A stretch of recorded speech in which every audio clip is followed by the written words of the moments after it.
Et nous passons au face-à-face à présent de ce 29 février. Philippe Guiraud, bonsoir. Bonsoir. Vous êtes organisateur du tournoi international d'aéromodélisme en salle de Paris. Et ça se déroule au Clé-sous-Bois en revanche et c'est organisé par le club Les Clés du Ciel. Une petite précision, l'aéromodélisme, ça consiste en quoi déjà? L'aéromodélisme, à l'origine, c'est une passion. Donc c'est, je dirais, pour quelqu'un qui n'a pas les moyens physiques ou financiers de faire de l'aviation, comme on appelle grandeur, c'est de pouvoir faire voler des avions et participer à la belle histoire de l'aviation. Et c'est la 3e édition du tournoi que vous organisez ce week-end. Tournoi important, c'est même le plus important d'Europe. Ah, c'est le seul et unique en Europe, avec la particularité, c'est que c'est quand même du vol en gymnase. 60 pilotes de 12 nationalités seront présents. Alors vous nous l'avez dit, c'est indoor. Comment on fait voler des avions indoor? C'est des avions qui sont très légers, ils font une centaine de grammes à peu près, ils font 80 cm et avec des tout petits moteurs électriques et des toutes petites batteries électriques. Comment se passe la compétition? Il y a des figures imposées, on voit quelques images justement de vol en salle. Tout à fait, c'est un peu je compare ça au patinage artistique un petit peu. C'est-à-dire qu'il y a des figures imposées avec un collège de juges et du vol libre en musique. Comme c'est la seule compétition qui se déroule en Europe, ça veut dire que c'est une communauté qui s'entraide et qu'au final ça reste assez familial comme compétition, où il y a vraiment un esprit de vraiment on veut s'imposer? Non, c'est une compétition, chacun veut gagner. Chacun a ses trucs, ses astuces, ses machines. Mais ça reste très convivial quand même et très bon enfant. Alors comment se débrouillent les Français au milieu de tout ça, pas mal, cette compétition européenne? Justement au Clé du Ciel, on a dans nos membres deux champions de France. La fédération, c'est 27 000 adhérents à peu près? Tout à fait, 27 000 adhérents sur la France, 3 800 sur l'Île-de-France et 800 sur les Yvelines. Et combien pour le club des Clés? Une cinquantaine à peu près. Une cinquantaine. 80 clubs donc en France, on précise, qui pratiquent l'aéromodélisme. Alors vous êtes lancé quand dans cette passion, cette aventure? Alors moi j'ai commencé à l'âge de 14 ans.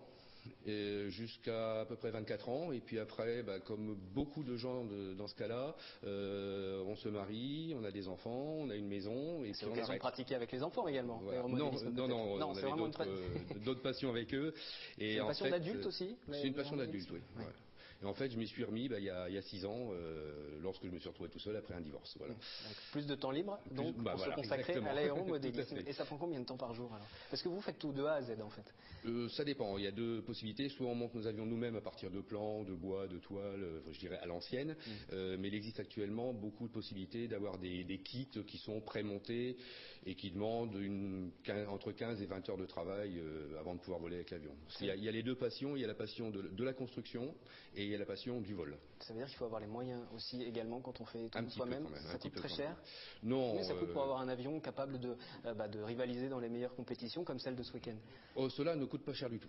Cela, avec 150 €, vous faites une compétition sans problème. Après, c'est la qualité du vol. Sinon, en vol, je dirais d'extérieur, ça peut aller de 150 à 10 000 voire plus euros. Plus de 10 000 €? Oui. Le budget le plus important que vous ayez consacré alors moi personnellement, je dépasse rarement les 300 ou 400 € quand même. Je crois que vous allez dire les 3 ou 4 000 €. Non. C'est pas encore à ce point-là. Au final, quand on participe aussi à ce genre de compétition, c'est peut-être un peu pour compenser le fait de ne pas être pilote d'avion? C'est pas votre cas? C'est exactement mon cas. Quand j'étais enfant, je rêvais de faire pilote de ligne et puis le jour où j'ai eu des lunettes sur le nez, à l'époque c'était rédhibitoire, donc on m'a dit c'est fini. Donc justement pour continuer cette passion de l'aviation, j'ai choisi cette voie. Vous avez eu l'occasion de monter dans des cockpits pour voir un petit peu comment ça se passait? Oui, j'ai eu l'occasion de voler avec des amis qui ont leur licence. J'ai quand même fait pas mal d'heures de vol, mais j'avais aux commandes bien sûr. Alors revenons sur la compétition. Si le public veut venir assister, quels sont les moments les plus intéressants? Au moment des figures imposées?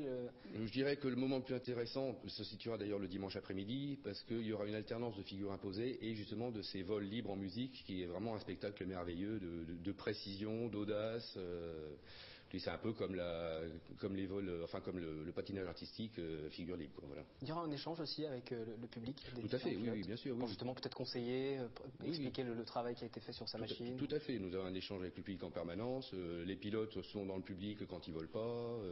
Et l'année dernière, on a même consacré un moment à nous étions une quinzaine d'enfants à peu près des Clés-sous-Bois qui sont venus nous voir et on les a pris à part, on leur a expliqué ce que c'était que le modélisme, comment ça marchait, ce que c'était qu'un avion, comment ça fonctionnait. Il faut beaucoup de connaissances connaissances techniques également, si on veut construire sa machine par exemple? Non, c'est assez limité comme connaissance.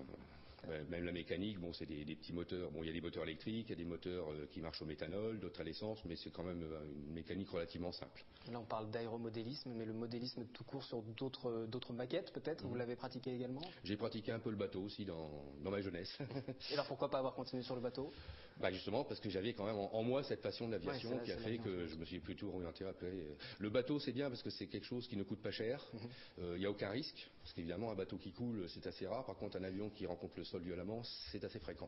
C'est dangereux alors ça veut dire aussi, il faut faire attention quand on le pratique, c'est comme le cerf-volant, il ne faut pas le faire n'importe comment. C'est un loisir très dangereux parce que bon il y a quand même quand on met l'avion en route, il y a quand même une hélice qui tourne à 18 000 tours minute, c'est très coupant et il y a fréquemment des accidents. Je vous laisse rappeler les horaires, les jours et les moments importants pour venir vous voir sur cette compétition qui se déroule au Clé-sous-Bois. Ça débute.